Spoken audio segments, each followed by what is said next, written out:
Hello, what's up? Nick Blevins here with Ministry Boost. We asked you all to take the Kidmin Curriculum Survey. The first of what we hope to be will be an annual survey to ask about children's ministry curriculums, what you're using, how would you rate them in some different ways, how is your church children's ministry structured, just to kind of look at, what's the landscape look like for churches using curriculums and children's ministry. Are you thinking about changing? Do you love the one you have? What are some other ones you've explored?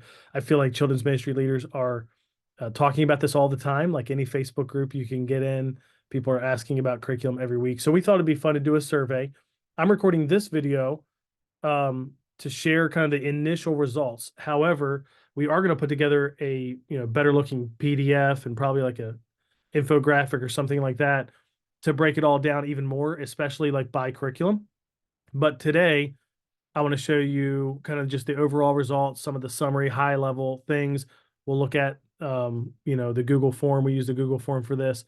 So it's not going to be everything that we're going to share. We'll share some more later, but I wanted to give you just kind of a first look here. We also said there are prizes we're giving away, so we're going to do that as well, not on this video, but on, I'll send an email and kind of announce the winners of each thing.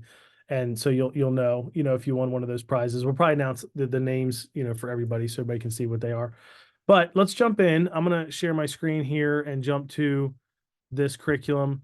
Before we really jump, get started looking at the data, I know you're already looking at this, but I just want to say one, the total number of people that filled out the survey was actually like 370 something, but 361 were usable. There's about 10 or 11 that were, some of the answers were odd enough that they were kind of outliers. And so we took those out. Um, but 361 is a lot of responses. Thank you for, sharing your input. If you did that, I would love to see this be 1,000 one day and 3,000 one day, because the bigger the response is, the more reliable the data is. I'm not exactly like the statistician or whatever, but this sample size isn't huge, and especially when you start breaking it down to each curriculum, like how many people use that curriculum and then rated it, it can get real small. Some of the curriculums, because there's a lot, some curriculums might only have 6 people that fill out the survey that use it, and so then you're not, the sample size isn't great.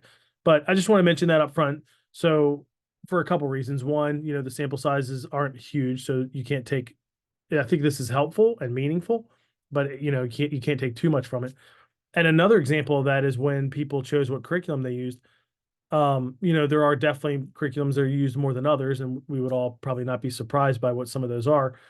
However, again, because of the sample size, it's probably fairly accurate if you were just saying, oh, that's one of the these are the 5 most popular curriculums, and these are the next 5 most popular. Like, it's probably pretty close to accurate, but it can't be 100%, again, because it's just 361 surveys. So here's some of the high level things about the survey responses. 361 surveys that we are analyzing now, 57 denominations, and it's actually probably a little more than that, because there's a few other people chose other and wrote something in that we didn't. Like most of you, if you chose other and put something else, I made it one of the options, and that is included in this 57. So, probably 60 or more denominations represented, which is pretty crazy for 360 surveys, to have almost 60 different denominations. 20% of you all that filled it out are multi-site, 80% are not. We asked how many services do you have each weekend or each week, and not counting like a midweek, but like weekend services. And the average was 2.1. So a little more than two. That was a little surprising. I thought that would be two or a little less than two. This doesn't matter that much because there's a huge range, but the average attendance was 836 for the churches that filled out. The smallest church was 30. The largest church averaged 19,000. So that's a very, very, very large church. The average Kidmin attendance was 142. And so if you look at 142 kids in a church of 836, that means the Kidmin is 17% of the total. And I would tell you, most surveys would tell you that a good children's ministry is probably between 17 and like 25% of the attendance. If 25% of your church is kids, then you probably are reaching a lot of young families. If your church is 17%, like the average here, I would say you're probably a good mix. If your church is 12 or 13%, Usually that means you're reaching a different kind of demographic. Either you're not reaching a lot of young families or you have a lot of young singles, single adults. Like I know a friend of mine who's in an area where it's a very high population of like 20 something professionals. So they don't have a high percentage of kids. But anyway, I wasn't surprised. That's about the average anytime you see it. So that made sense. The average cost that we're spending on curriculum is $2,000 a year. Again, that's all over the place. Most curriculums, like there's a limit to the high end. Like if your church is 3,000 or 8,000, if you're huge, you're spending the same price. So generally speaking, I didn't expect the curriculum cost to go too high, even with these churches that were really large, and it did not. Kind of the high end of curriculum cost was probably 5 to 6, 7,000 a year was kind of the high end, and then many folks are paying just hundreds a year or writing their own. Preschool curriculums, there were 38 preschool curriculums chosen. Again, there's probably a little bit more than that because a lot of people chose other and then listed something that wasn't in there. And so I still have to filter through that to get the exact number, but it's probably in the low 40s. So that's a lot, 360 churches, 40 some different curriculums for preschool. 163 of the leaders who filled it out of 361 indicated they're considering a change. Either they're looking to make a change or maybe. So that's 45%. That's pretty high. I'm not surprised though. I remember years ago seeing a survey somebody had done, and I think it was similar, like 50% of Kidmin leaders were thinking about changing their curriculum. Elementary, 34 different curriculums. Again, with other, it's probably closer to 40. 171 looking to make a change, and that's 47%. I thought this was a little higher than what I expected, which I think is great. I think it's a good thing. Preteen, the amount of people doing a separate environment for preteen is 48%. And then some of them are using the same curriculum. Some of them are using a different curriculum. Let's jump into now the back end of the Google form. Okay, again, this is the nerd in me that wants to say this just so that we know. When you do a Google form, it comes into the form and then it puts it in a Google sheet. I have been cleaning up the Google sheet because inevitably, whenever we do a survey, there's always like people will choose other, but then they choose a curriculum that's actually one of the options, right? And so I got to go back and pick that option for them, or they choose other with a denomination, just different ways that it doesn't work out. Actually, some of you may know I emailed probably 20 people because one of their responses didn't make sense. Like, there was a curriculum budget that was 60 grand, or a church, 100% of their attendance is kids. It's like, things that are like, this is clearly not right. So let me fix that. Unfortunately, I don't think when I fix it in the spreadsheet, it fixes it here, but it's not going to matter that much. The things we're looking at here are going to be fine. So let me scroll up here. The state, obviously a diverse representation of states. No surprise, Texas was the biggest. We had some from other countries. And if they were outside the U.S., they were supposed to list that country. Mix of denominations, a large swath of non-denominational, 36%. Southern Baptist, 15%. Other, 15%. And then, just a ton of different options in here you can see. And even with the others, obviously a lot more. And then if they listed other, then it showed up there. How old is the church? Kind of diverse mix there. Is it multi-site? We already talked about how that's about 80% is not multi-site, 15% are with 2 or 3 locations. And then you got some churches with 4 or 6 or even more than 10 locations. How many services each weekend? Again, I've got a mix of 1. Good percentage. A third of churches have 1 service each weekend, 2, 3, and then you have these handful of churches that have, and some of these are probably the multi-sites that have 10 plus services. Okay. This is a question we asked that was in general, just trying to figure out what does your children's ministry programming look like. Half of the people indicated that they basically run a children's ministry during services. And then another third, if you put these two together, are running some version of a Sunday school with a children's church or, without it. And then here, because people could pick other and put their own option. Look how many different options there are here. There's a ton. And some of these, I would argue, not argue, but I think they fit in one of the categories we've already said. So, for example, we have children's ministry during one of our worship services. Well, that would be, to me, that's the same as this one here. And probably should have just phrased it differently instead of using the word all or something like that. But that was the idea of, we're trying to figure out who's running a Sunday school, a children's church, identical children's ministry during services. So when I have time, I'll go back through and probably filter these, but this is still helpful to see. It's probably a little more than half are running this version, and probably a little more than a third are running this version, and there's less that are doing something totally different. 50% have midweek programming. Thought that was interesting. I don't know what I expected. It probably is what I expected. Sunday night programming, 5%, very low. I grew up in, many of you might have grown up in church going Sunday morning, Sunday night, Wednesday night. We have kids in the adult worship service for a portion of the service, almost a third of the churches. I would say that did surprise me a little bit, but not completely. None of the above, a third, that doesn't surprise me. What best describes your children's ministry model? Again, you could see people were able to put their own options, and we have not filtered through all those, but the majority, 60%, are doing some type of a large group, small group, which I would say makes sense. 9% doing a large group only, and then Sunday school class model, 23%. How often do most volunteers serve in children's ministry, specifically those who directly lead kids? Because that's really what we were trying to focus on. A third every other week, a third weekly, not quite a third once a month. Month on, month off, essentially is the same as every other week in terms of you're doing half the time. So if you add those two together, what is that, 38%-ish? Not a surprise there. And then less than once a month, very, very few.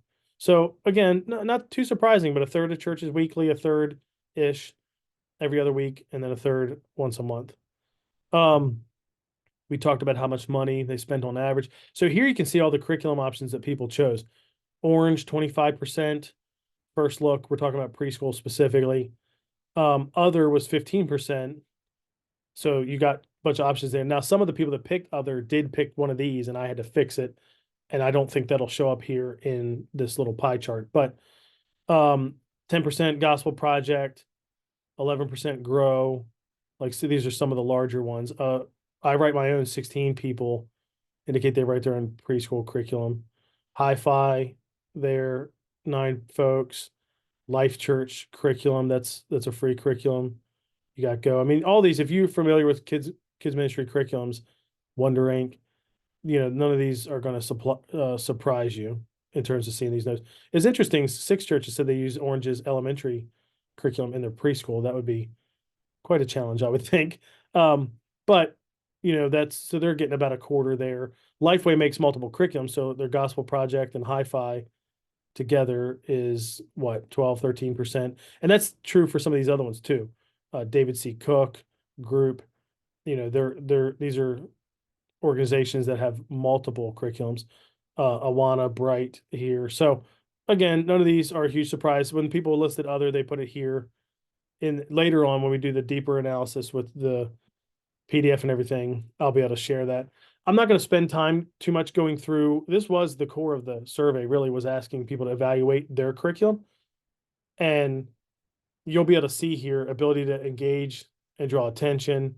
Most people are saying pretty good. And you'll notice all the questions we asked about helping kids learn the Bible, people are rating them pretty high, 7, 8s, 9, 10s. There's some low references here. Helping them apply the Bible, scripture memorization. I don't think this is as helpful overall, because this is where you're talking about each curriculum. So we're going to break it down by curriculum and then show that.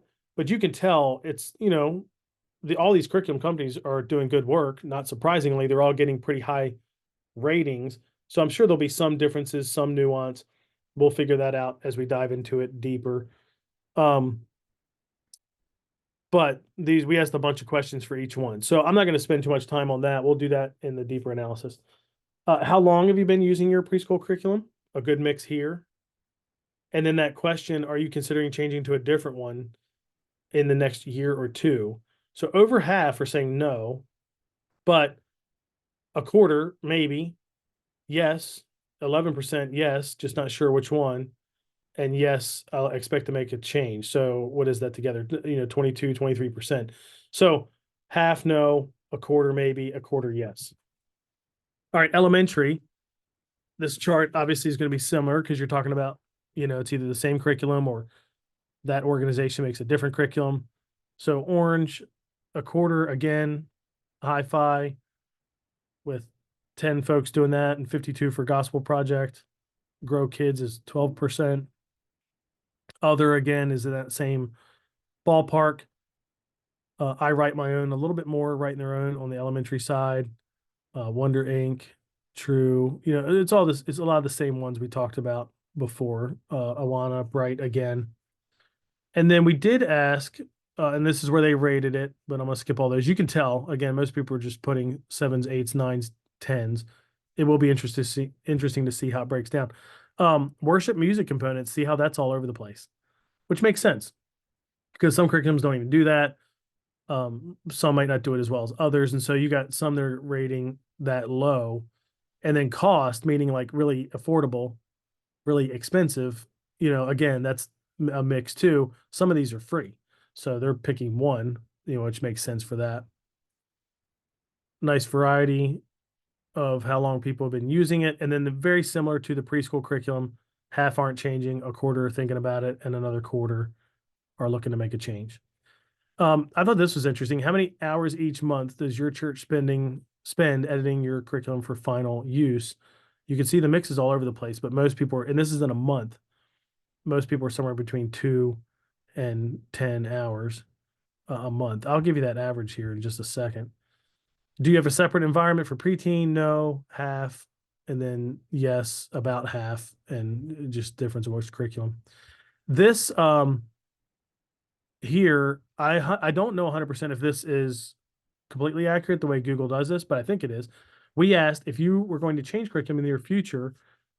If you are, it doesn't mean you are, but if you were, what are the top three you would strongly consider? So in some ways, this isn't asking. I want to be clear that the way this was phrased, this isn't just people who are looking to make a change answering it. Everybody answered this. And so it's kind of like, what is your impression of other curriculums is probably another way to think about it. And so, Grow Kids was high, writing our own, Lifeway, Gospel Project. But here's the problem too, because um, they do list them, like look at all the individuals down here, right? And the ones that are like basically the same company, but a different brand of curriculum will get listed separately. Okay, one moment here. And so here's what I mean. So because, and I don't think it would change. Yeah, I don't think it would change if I zoom in. You could tell they're not listing the name for every bar. So Grow Kids had 81 mentions, but next is Lifeway Hi-Fi. But because it can't fit here, it's not saying it. I'm going to tabulate this better because some people, the way they said it, it didn't count together. And then also think about grouping them. So like Lifeway Hi-Fi is different than Gospel Project, but it is the same company.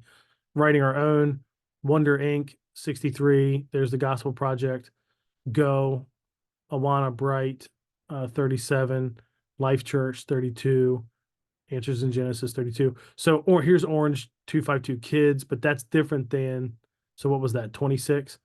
That's different than their preteen. We got High Voltage. Yeah, see, and there's another Lifeway one. So, yeah, 14 for preteen. So that'd be 40 for Orange on the elementary side. And that's where it's going to be helpful for us to pull these together. And there's preschool too. So there's 52 saying Orange essentially, but because they're broken up, it doesn't look like that. And the same would be true for Gospel Project getting 54 plus Hi-Fi. If you add them together, that's a lot. That's 120 some. And so I think, and I'm not too surprised by this. I think part of it is, this, if you're in this world, you're not probably surprised by the popularity of some curriculums. And to look at this list and see Grow, Lifeway with Hi-Fi and Gospel Project, writing our own, which I have a whole soapbox about that. Awana, Go, Orange, Wonder Inc. Like it's not a shock, I don't think, that you're seeing a lot of these up here. And then which we will do, if you combine them by organization, I think that would be even more of a helpful number. So that's what people chose in terms of like if they were going to switch, but keep in mind, half the people filling that out aren't intending to switch. So, we'll analyze that some more as well. So we'll put together a deeper, analysis with, PDF of that, kind of do it by curriculum. I don't know that we can do it for 50 curriculums per, you know what I mean? Because there's a lot of curriculums. But what we'll try to do for sure is like the top 10 or 20 or whatever we can do. And then maybe we can just share the raw data. Not all of it, but that part of it for all the other curriculums. That way you can at least look and see what that is. So there you go. That's the initial analysis of the Kidmin Curriculum Survey. I'm excited to see, the diverse group of opinions and people favorable, like they rated most of their curriculums very favorably, which again, I know a lot of the people, fortunately, who work at these organizations, and they're amazing people. So I feel like one of the things I always say is we're Christians, we're the church, we're leading children's ministry, we're one team. Like it might be different organizations, it's different churches, different denominations. It's one team, one God, one mission. And I love to see the diversity of that, even with curriculum. So I'm not surprised, that half of folks are looking to think about changing. And I would just say a part of why we did this survey was to kind of help get an analysis of what people think of their curriculum in the event that you are thinking about changing. And it probably is a reminder too that I mean, this is just what I believe. I do think the curriculum you choose matters a lot, and you're probably going to edit any curriculum you get. And, so it's not like a right and a wrong choice, right? When you're choosing a curriculum. And I don't know. And I personally think too, there's a benefit to sticking with something for a while too, to really see the impact of that. So, but those are my thoughts. That's it. That's it for this video. Again, we'll send out a deeper analysis and we'll announce those prize winners. Thanks so much for taking the survey. If you did that, if you didn't, you can still take it. I'll provide a link to that, and the analysis that we're doing will get updated with those results. So you can still take that if you would like, but for all of you who already did that, thank you so much. And we'll be back later with that deeper, longer report.